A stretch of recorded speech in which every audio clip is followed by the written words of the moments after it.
அன்பான மாணவர்களே, மின்புலம் நிலை மின்னியல் பகுதியிலே மின்புலம் என்ற கருத்தினை ஒட்டி படித்து வருகின்றோம். இதில் மின்புல பாயக்கோடுகள் என்பது எவ்வாறு அமைகின்றது என்பதை பற்றி தெரிந்து கொள்கின்றோம். ஒரு நீர் பரப்பிலே எண்ணெய் துளியினை போட்டால் எவ்வாறு அந்த பரப்பின் மீது அவை பரவுகின்றனவோ அதுபோல கடத்திகள் அல்லது காப்பான்களிலே மின்னூட்டங்களை நாம் கொடுக்கும் பொழுது அவை அந்த பரப்புகளிலே பரவுகின்றன. அவ்வாறு பரவி அந்த ஒவ்வொரு மின்னூட்டமும் சார்ந்து அதனை சுற்றியுள்ள இடங்களிலே ஒரு மின்புல மதிப்பானது அமைகின்றது. நாம் தோராயமாக 7 வடிவங்களை கருத்தில் கொள்ளுகின்றோம்.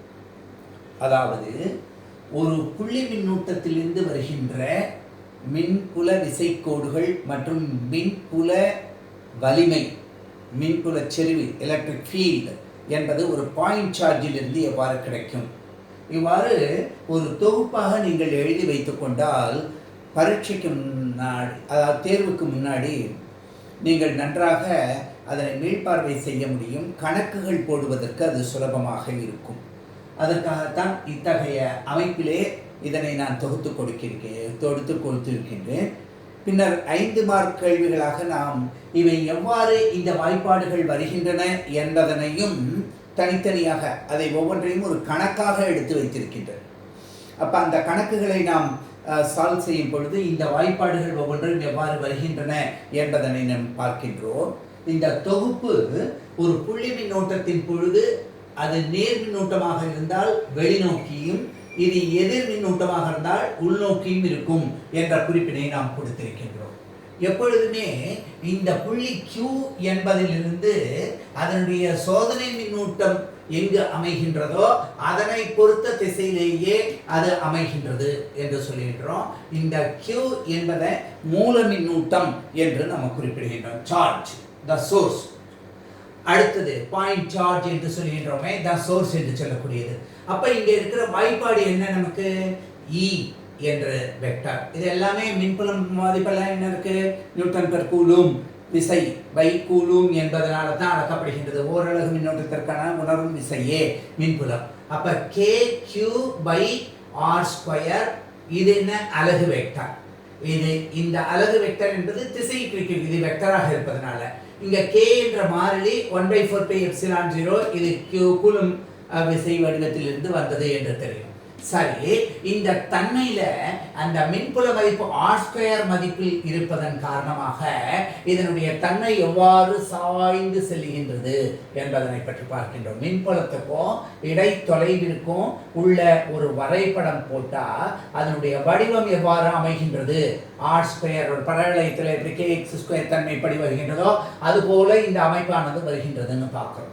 இதே ஈரலியான நெடுநீள் கம்பியாக, ஒரு கம்பியாக எடுத்துக்கொண்டோம், லீனியர் கண்டக்டர் என்று சொல்றோமே, ஒரு கம்பி, மின் கம்பி, அந்த நெடுநீள் கம்பி எடுத்துக்கொண்டால் அதில் மின்னூட்டங்கள் பரவல் காரணமாக ஏற்படுகின்ற மின் புலத்தின் மதிப்பு λ/2πε0r அலகு வெக்டர் r என்பதாக அமைகின்றது. இங்க நல்ல கவனிங்க, இந்த லாம்டா என்பது லீனியர் சார்ஜ் டென்சிட்டி, அதாவது நீள் அடர்த்தி, Q/L என்பதனால் அறியப்படுகின்றது. லாம்டா ஈக்குவல் டு மின்னூட்ட நீள் மின்னடர்த்தி. இது சீரானதாக நம்ம யூனிஃபார்ம் என்று எடுத்துக்கொள்கின்றோம். இந்த R என்பது இதிலிருந்து இந்த கடத்திக்கு பர்பெண்டிகுலர், குத்தான நேர்குத்து தொலைவாக அமைகின்றது. இந்த R என்பது அலகு வெக்டர் இந்த Q-விலிருந்து அறியப்படுகின்றது. எந்த சோதனை புள்ளியோ அந்த சோதனை புள்ளியை நோக்கி செல்லக்கூடிய திசையினை எடுத்துக்கொள்கின்றது என்று பார்க்கின்றோம். இங்கு அதாவது பகுதி மதிப்புல எவ்வாறு அமைகின்றது என்றால் R என்று இருக்கிறது, இங்க r² என்று இருக்கிறது. அதனால இந்த வரைபடத்துக்கு இந்த வரைபடத்துக்கும் மாறுபாடு ஏற்படுகின்றது அப்படின்னு நம்ம பார்க்கின்றோம். சரி சார், இதே ஒரு ஈரலியான மின்காப்பு மின்தகடாக இருக்குமானால், ஒரு மின்தகடு பரப்பாக ஒரு ஷீட், தின் ஷீட் அப்படின்னு எடுத்துக்கிட்டோம்னா மின்காப்பு, மின்காப்புனா என்ன? நான் கண்டக்டிங். இன்சுலேட்டிங் மெட்டீரியலா ஒரு பிளாஸ்டிக் இந்த மாதிரி இருக்க கண்ணாடி போன்றதை எடுத்துக்கிட்டாக்க ஈரிலியான மின்காப்பு மின்தகடாக இருந்தால் அதனுடைய மின்புலத்தின் மதிப்பு E ஈக்குவல் டு σ/2ε0 அல்லது வெக்டரை இங்கே n என்று குறிப்பிடுகின்றது. சற்று மாறுபாட்டிற்காக இங்கேயும் இந்த n என்ற அலகு வெக்டார் இந்த பரப்புக்கு குத்தானதாகத்தான் இருக்கின்றது என்று பார்க்கின்றோம். இந்த வாய்ப்பாட்டிலையும் இந்த வாய்ப்பாட்டிலையும் பார்க்கும் பொழுது ஒரு முக்கியமான வித்தியாசத்தை நம்ம கருத்தில் கொள்ளணும். இங்க மின்புலமானது இடைத்தொலைவை சார்ந்திருக்கு. இடைத்தொலைவின் வர்க்கத்துடன் எதிர்விகித தொடர்பினை கொண்டிருக்கின்றது. ஆனா இங்க இடைத்தொலைவு மதிப்பே இல்லை. அப்ப நீள் கம்பிக்கும் ஒரு தின் ஷீட்டுக்கும் உண்டான வித்தியாசத்தை பார்க்கும் பொழுது நமக்கு இங்கு இது அந்த தொலைவினை மின்புல மதிப்பு தகட்டின் தொலைவை சாரவில்லை. It is independent of the distance. அதனை சாரவில்லை என்று நம்ம பார்க்கின்றோம். அப்ப இந்த வரைபடம் இந்த ஆரை சார்ந்து மின்புல மதிப்பு நாம் எடுக்கும் பொழுது σ/2ε0 மதிப்பு இதை சாராததுனால இது மாறிலியாக நேராக இருக்கு. அதனால இந்த கோடு இந்த x அச்சுக்கு இணையானதாக செல்கின்றது. இந்த வரைபடங்கள் எல்லாம் மனதில் இருத்த வேண்டிய முக்கியமான பண்புகள். எந்த ஒரு காம்படிட்டிவ் போட்டி தேர்வுகள்லையும் இவற்றை கொண்டுதான் நமக்கு இந்த 4 வரைபடங்களை கொடுத்து நமக்கு பார்க்கும் பொழுது இங்க பாருங்க σ/2ε0 தின் ஷீட் மின்காப்பு பெற்றது. இதே ஒரு கடத்தக்கூடிய ஒரு தடிமனான பருமனான ஒரு கடத்தும் பரப்பாக இருந்திருந்தா இந்த மதிப்பு E ஈக்குவல் டு σ/ε0n என்று தான் வருகின்றது மின்புலத்தின் மதிப்பு. அப்ப சிக்மா என்பது மின்னூட்ட பரப்படர்த்தி Q/A. அப்ப n என்பது அலகு வெக்டர் இந்த பரப்பிற்கு குத்தானது. இதெல்லாம் அமைப்பா இருக்கு. ஆனா இந்த படம் ஒரே மாதிரி இருந்தா கூட இதுக்கும் இதுக்கு என்ன வித்தியாசம்னா இது மெல்லிய தகடு மின்காப்பு பெற்ற தகடா இருக்கு. இது கடத்தும் பொருளுக்கு உண்டானது σ/ε0 என்ற மதிப்பு. இங்கும் இது இடைத்தொலைவினை சாரவில்லை. அதனால் இது இணையாக செல்கின்றது.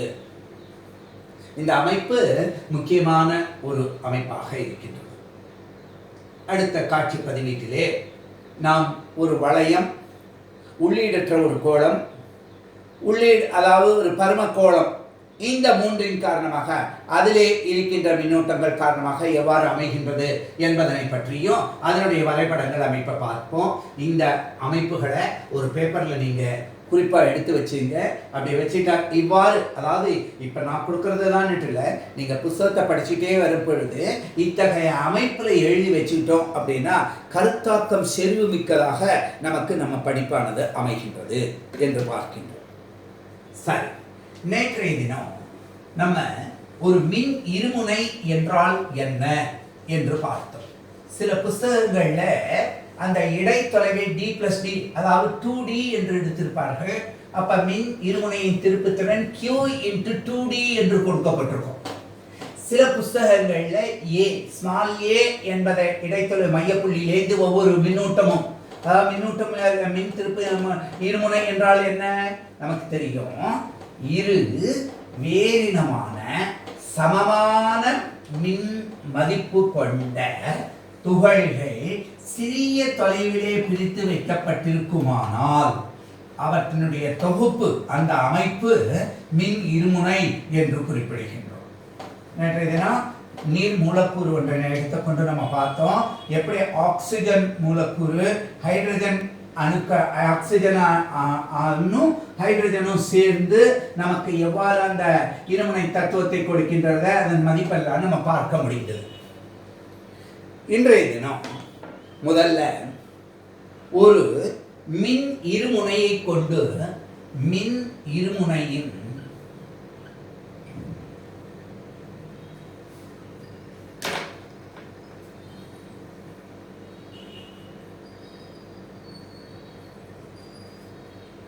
அச்சுக்கோட்டில் உள்ள புள்ளி, அதிலே என்ன நமக்கு மின்புல மதிப்பு கிடைக்கின்றது. அடுத்தது நேற்றைய தினமே சொன்னோம், அந்த நடுவரை கோட்டில் உள்ள புள்ளி, இந்த ரெண்டுத்துக்குள்ள தொடர்பை இன்றைய முக்கியமாக பார்க்கணும். இது முக்கியமான ஒரு பண்பு.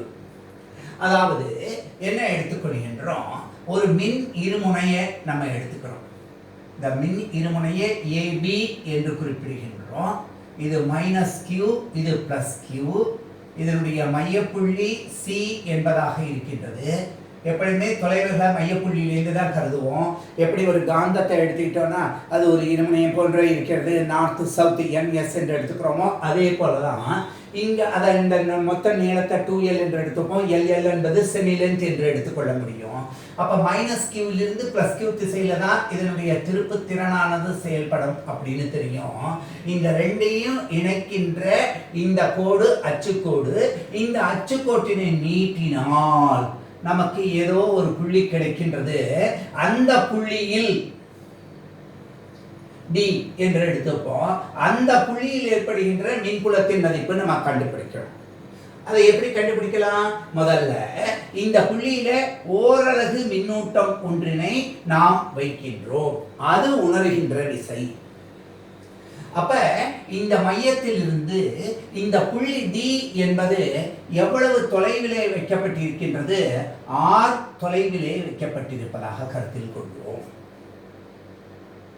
அப்ப இந்த சோதனை மின்னூட்டம் இருக்கே, இந்த Q0,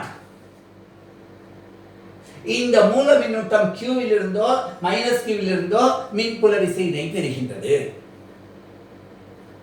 அப்ப இதன் காரணமாக ஒரு மின்புலம் கிடைக்கின்றது E பிளஸ் Q வின் காரணமாக. இதன் காரணமாக இதே திசையிலே ஒரு E மைனஸ் என்பது கிடைக்கின்றது. நல்லா கவனிச்சு பாருங்க. இங்க நான் n மதிப்புல இந்த வெக்டர் அளவு போடக்கூடியது இந்த வெக்டர் அளவை காட்டலாம் அதிகமா இருக்கு. என்ன காரணத்தினாலனா இந்த பிளஸ் கியூ இந்த Q0க்கு அருகாமையில் இருக்கு. நம்ம படம் போடும் பொழுதே அந்த கருத்தாக்கங்களை புரிந்து கொண்டே நாம் செய்து கொண்டு வர வேண்டும்.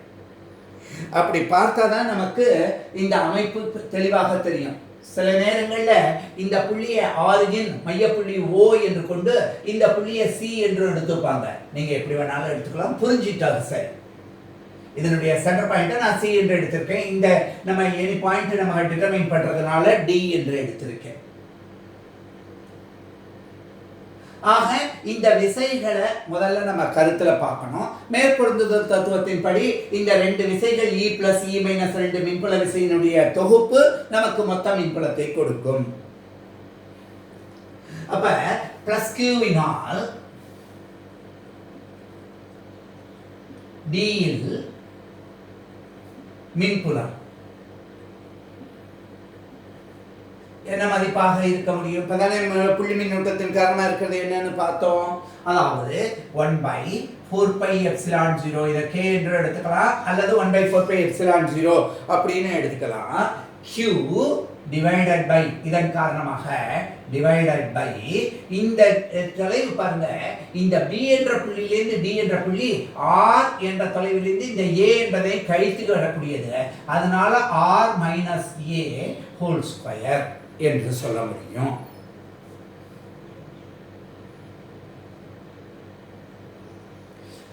இப்ப இதனுடைய திசை எந்த திசையில இருக்கு அப்படின்னு பார்த்தா இந்த திருப்புத்திறன் திசையிலேயே அமைகின்றது.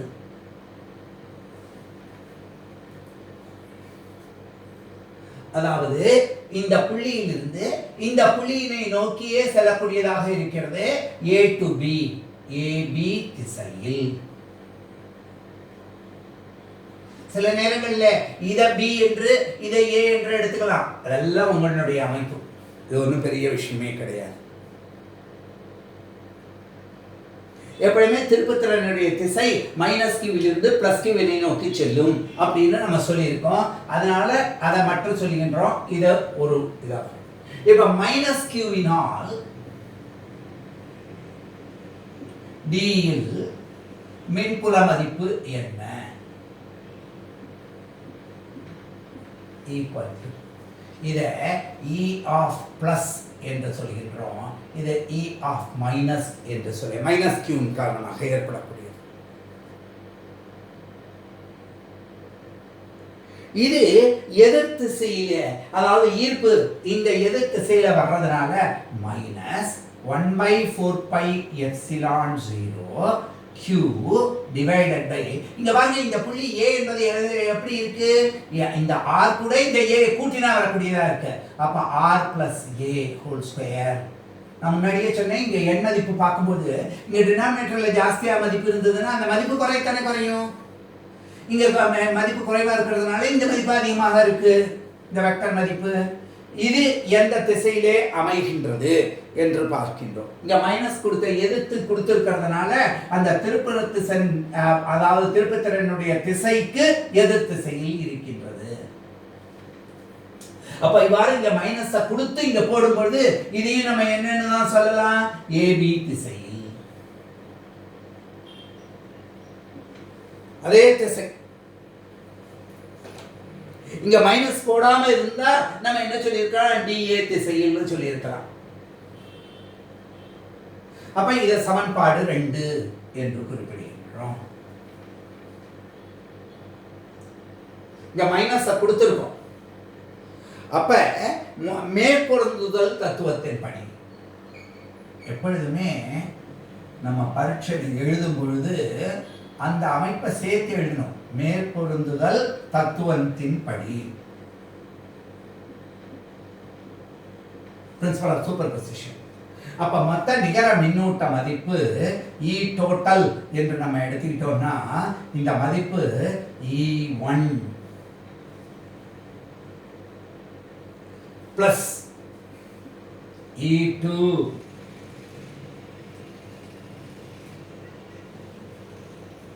அப்ப இந்த ரெண்டு மதிப்பையும் எடுக்கணும் அப்படின்னா 1/4 pi epsilon 0 இந்த q என்ற மதிப்பும் இங்க காமனா போயிடுறது அப்ப பாக்கி இருக்கக்கூடியது 1/r minus a whole square minus 1/r plus a whole square இது a minus b whole square இது a plus b whole square ஃபார்முலால இருக்கு டினாமினேட்டர்ல போட்டு காமன் பாயிண்ட் எடுத்து நம்ம தாராளமா பார்க்க முடியும் அப்ப இந்த மதிப்பை நம்ம என்ன எழுதலாம் அப்படின்னு பார்த்தீங்கன்னா q divided by 4 pi epsilon 0 ரொம்ப சுலபமான கணக்கீடு into இந்த 2 times 2ab என்று வர்றதுனால அதை நம்ம சாதாரணமா எப்படி எழுதிக்க முடியும் 2 times 2a r அல்லது 4a அப்படின்னு எழுதிக்கலாம் divided by இது நீ பெருக்கினா a plus b into a minus b போட்டோம்னா நமக்கு என்ன கிடைக்கும் r square minus a square whole square எவ்வளவு இப்ப இந்த மதிப்புல நம்ம என்ன ஒரு தெளிவான அமைப்பை எடுத்து பார்ப்பது இந்த 2a into q நமக்கு என்ன தெரியும் 2a into q என்பது இந்த இரட்டையின் மின் இருமுனையின் திருப்புத்திறன் அப்ப இந்த மதிப்பு என்ன கிடைக்கின்றது 1/4 pi epsilon 0 இந்த k என்ற மதிப்பு அடுத்து 2p திருப்புத்திறன் மதிப்பு divided by r square இங்க பாருங்க r square இங்க r என்பது அப்படியே இருக்கு minus a square whole square நேற்று தினமே நான் குறிப்பிட்டோம் இந்த a னுடைய மதிப்பு மிக மிக சிறியதானது a much lesser than r r என்பது சென்டிமீட்டர்ல இருக்கும் a என்பது ஆம்ஸ்ட்ராங்ல இருக்கும் அப்ப இந்த a என்பது நீக்கத்தக்கது அப்ப r power 4 என்று நம்ம பார்க்கும் பொழுது therefore this is 2p divided by அதாவது 1/4 pi epsilon 0 அதை அப்படியே வெச்சுக்கிறோம் divided by r cube ஏன்னா இந்த a ஸ்கொயர் நீங்கிச்சுன்னா r ஸ்கொயர் பவர் 4 இந்த r போக இந்த மதிப்பு கிடைக்கின்றது இதுதான் e axial என்பதற்கு உண்டானதாக இருக்கின்றது முக்கியமான வாய்ப்பாடு இதை ஒரு வாய்ப்பாடு எழுதி நீ ஒரு வாய்ப்பாடு எழுதி காமிக்கலாம் இந்த அமைப்பு மிக முக்கியமானதாக அமைகின்றது. சார் சார் இதுக்கு என்ன அழகு இருக்க முடியும்? நமக்கு தெரியும், புலத்தினுடைய மதிப்பு நியூட்டன் பர் கூலும், ஓரலகு மின்னூட்டத்திற்கான விசையின் மதிப்பு.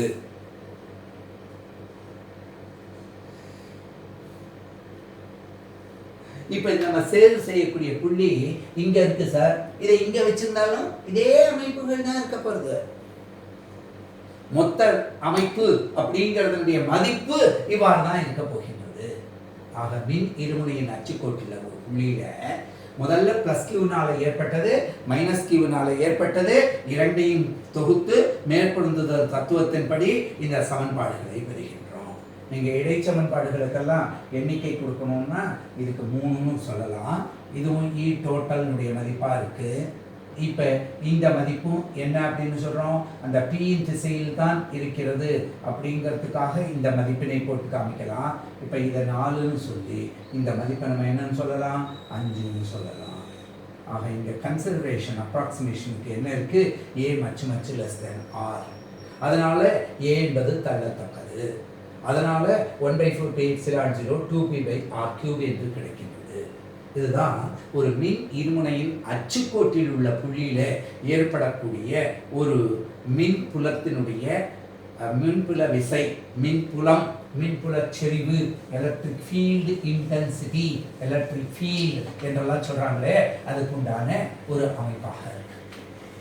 சரி, இதற்கு அடுத்தது நாம் ஒரு நடுவரை கோட்டில், ஒரு மின் இருமுனையினுடைய நடுவரை கோட்டில், குத்துக்கோடு என்று சொல்லுவாங்க, ஈக்வட்டோரியல் லைன், ஆக்சியல் லைன் என்றால் இதுக்கு என்னென்ன பேர், இதுக்கு நடுவரை கோட்டில். அது என்ன சார் நடுவரை கோட்டில்? மின் இருமுனைய மையப்புள்ளியில அந்த அச்சுக்கு செங்குத்தாக வரையப்படக்கூடிய கோட்டுக்கு நடுவரை கோடு, equatorial line. The line drawn perpendicular at the center of the dipole on its axis is called என்ன, ஈக்வட்டோரியல் லைன். அதைத்தான் நம்ம நடுவரை கோடு என்று குறிப்பிடுகின்றோம். ரொம்ப எளிமையான டெரிவேஷன். இந்த போர்டு எக்ஸாமினேஷன்ல பார்த்தா இந்த கேள்விகள்லாம் அடிக்கடி கேட்டுக்கிட்டே இருக்கக்கூடிய கேள்வியா இருக்கு. ஸோ நம்ம அதுக்கு தகுந்தாப்புல பார்ப்போம். இப்போ இந்த மதிப்பும் என்ன அப்படின்னு பார்ப்போம். இப்போ நல்ல கவனிங்க, ஏபி தெளிவா பெருசா எடுத்து ஏபி என்ற இருமுனையை எடுத்து, இதில் மையப்புள்ளி சி, இதுவும் ஏ இதுவும் ஏ என்பதாக இருக்கின்றது.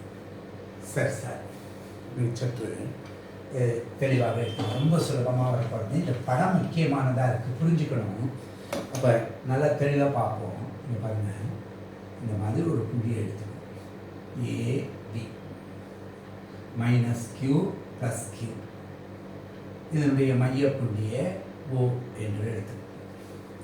இது ஏ என்றிருக்கு, இதுவும் ஏ என்று இருக்கு. இந்த அச்சுக்கு வரையப்படக்கூடிய குத்துக்கோடு, இதுதான் நடுவரை கோடு என்று அறியப்படுகின்றது. அப்ப இந்த தளம் எப்படி இருக்கு அப்படின்னு பார்த்தோம்னா, இதுல ஏதாவது ஒரு இதை பார்க்கலாம். நம்ம எப்படி படம் போட்டோம் அப்படின்னா, இதானே இதனுடைய தளமா இருக்கப்படுது. இந்த தளத்துக்கு குத்தாகத்தானே நம்ம பார்க்க போறோம். ரொம்ப சுலபமான ஒரு அமைப்பு. இந்த படத்தெல்லாம் பார்த்து நம்ம பயப்படணுங்கிறதே கிடையாது. இந்த அமைப்பானது இருக்கின்றது. இதுல ஏதோ ஒரு புள்ளி சி என்ற புள்ளியை கருத்துல கொள்ளும். இது எவ்வளவு தொலைவு இந்த ஓ என்ற மையப்புள்ளியிலிருந்து அமைகின்றது, ஆர் என்ற தொலைவிலே அமைகின்றது.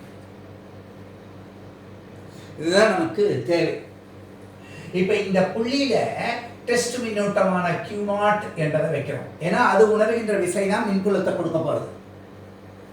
அப்ப இந்த புள்ளி இந்த அமைப்பிலிருந்து பிளஸ் கியூவிலிருந்து தீட்டா கோண சாய்வுல இவ்வாறு ஒரு விசையினை கொடுக்கின்றது. அந்த அமைப்பை நம்ம என்ன சொல்லுகின்றோம், இ பிளஸ், இந்த பிளஸ் கியூனால வரக்கூடிய சரி சார், இந்த மைனஸ் கியூவிலிருந்து அப்படின்னு பார்த்தா இந்த அமைப்பானது இவ்வாறு இந்த திசையிலே இருக்கின்றது.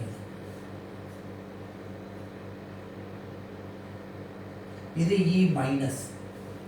நடுவரை கோட்டில் உள்ள புள்ளி எந்த புள்ளியும் இதிலிருந்து சம தொலைவில் இருக்கும். அப்ப இந்த E மைனஸ் என்பது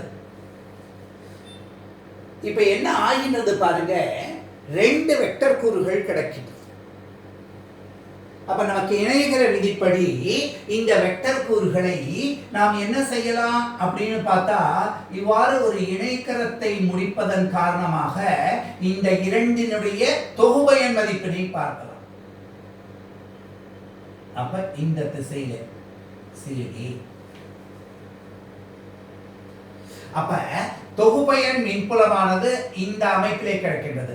இப்ப P மதிப்பு இந்த திசையிலே A லேந்து B இருக்கு. ஆனா தொகுபயன் மின்புலத்தின் திசையானது எதிர் திசையிலே அமைகின்றது. இந்த அமைப்பை பார்க்கும்போது மைனஸ் Q லேந்து பிளஸ் Qக்கு திருப்புத்திறன் அமையணும். ஆனா இங்க மின்புலத்தினுடைய மதிப்பு எப்படி அமைகின்றது அப்படின்னு பார்க்கிறோம். இந்த C லேந்து Dக்கு அமைகின்றது. போன தடவை அச்சுக்கோட்டில் அதே திசையில அமைஞ்சது. இங்க என்ன ஆகின்றதுன்னா இவ்வாறு அமைகின்றது.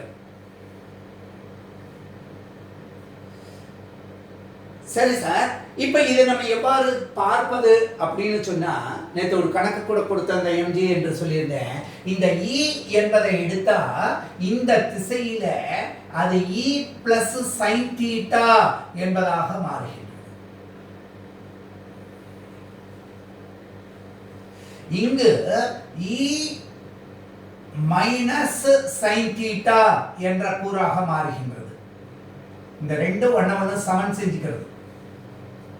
அப்ப இந்த தொகுபயன் திசையில நமக்கு என்ன கிடைக்கின்றது? ஏன்னா இது தீட்டா அப்படின்னா இந்த கோணமும் தீட்டா தானே இருக்க முடியும், இந்த கோணமும் தீட்டா தானே இருக்க முடியும்.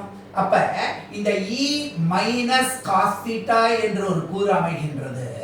இங்க E பிளஸ் காஸ் தீட்டா என்று ஒரு கூறு அமைகின்றது.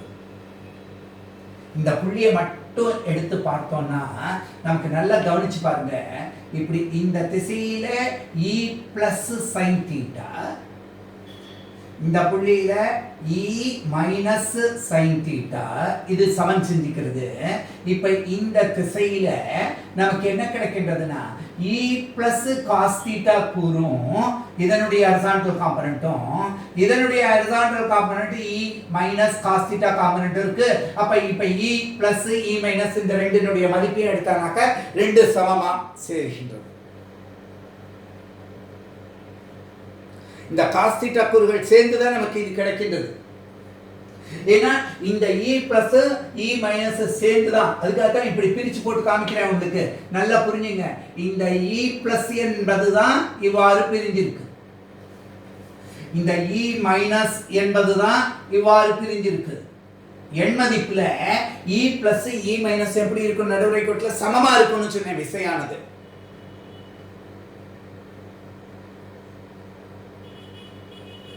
அப்ப இந்த மதிப்புல ரொம்ப சுலபமா கிடைக்கிறது பாருங்க. இந்த புள்ளியில ஏற்படக்கூடிய மொத்த மின்புல மதிப்பு என்ன அப்படின்னு பார்த்தா E என்று எடுத்துக்கிட்டோம் அப்படின்னு சொன்னா அந்த மதிப்பு நமக்கு எதனை கொண்டு கிடைக்கின்றது?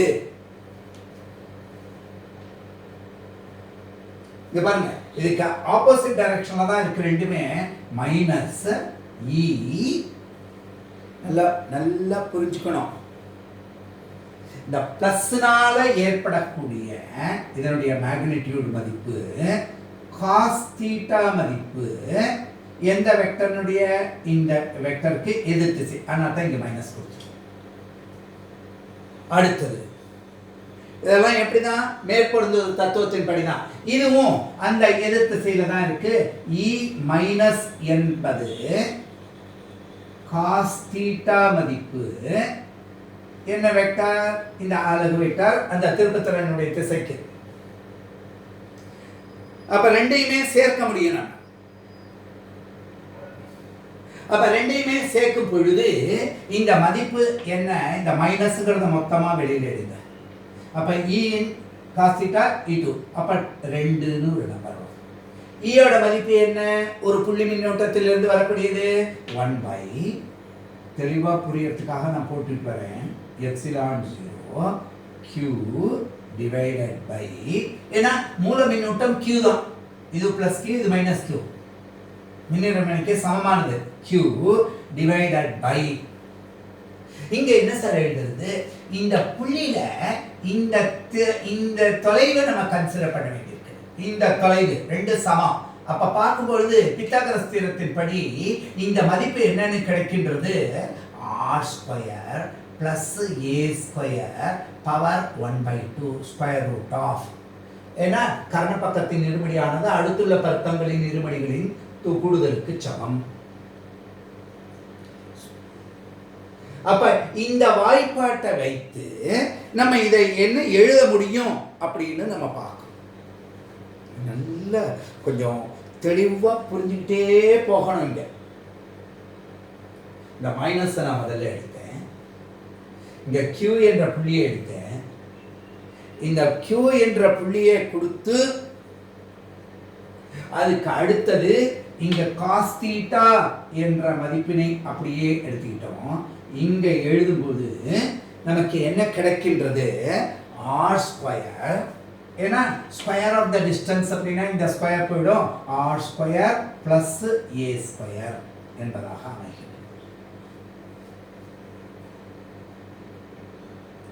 சரி சார், இந்த cos θவை எப்படி சப்ஸ்டிடியூட் பண்ணலாம்னா, cos θங்கிறது என்ன? a டிவைடட் பை கர்ணப்பக்கம். அப்ப அந்த மதிப்பை பிரதியிடும் பொழுது மைனஸ், அவசரப்படாதீங்க, 2 அப்படியே இருக்கு, 1/4 எப்சிலான் 0 அப்படியே இருக்கு. இந்த இடத்துல Q இருக்கு. இந்த cos θக்கு பதிலா அடிப்பக்கம் பை கர்ணப்பக்கம் a டிவைடட் பை, இது அப்படியே இருக்கட்டும், r square plus a square. இந்த a பை அந்த மதிப்பு r square plus a square power of. அப்புறம் தொகுத்து எழுதிக்கலாம். இப்ப இந்த மதிப்பை E என்ற மதிப்பை எவ்வாறு எழுதலாம் அப்படின்னு பார்த்தோம் அப்படின்னு சொன்னா, therefore E equal to, இந்த மைனஸ் அப்படியே இருக்கட்டும், இது எதிர் திசையில இருக்குங்கிறத குறிக்கக்கூடியது, அவ்வளவுதான். இங்க பாருங்க, இந்த 2a இங்க இருக்கு, q இங்க இருக்கு, q into 2aங்கிறது என்னன்னு தெரியும் நமக்கு. since q into 2a equal to p. திருப்பி அப்ப 1/4 எப்சிலான் 0 அப்படியே அமைகின்றது. அப்ப இந்த மதிப்பு p என்பதாக அமைகின்றது. டிவைடட் பை இந்த மதிப்பு r square plus a square power 3/2. ஏன்னா இங்க 1 அரை 1 3/2. இப்போ இதுக்கெல்லாம் சமன்பாடை கொடுத்துட்டு வந்தோம்னா 1 2 3 அப்படின்னு கொடுத்தா இது 4 என்பதாக அமைகின்றது. முன்னாடி என்ன சொல்லியிருந்தோம்? a என்பது மச்சு லெஸ்ஸர் தென் r. அப்ப தள்ள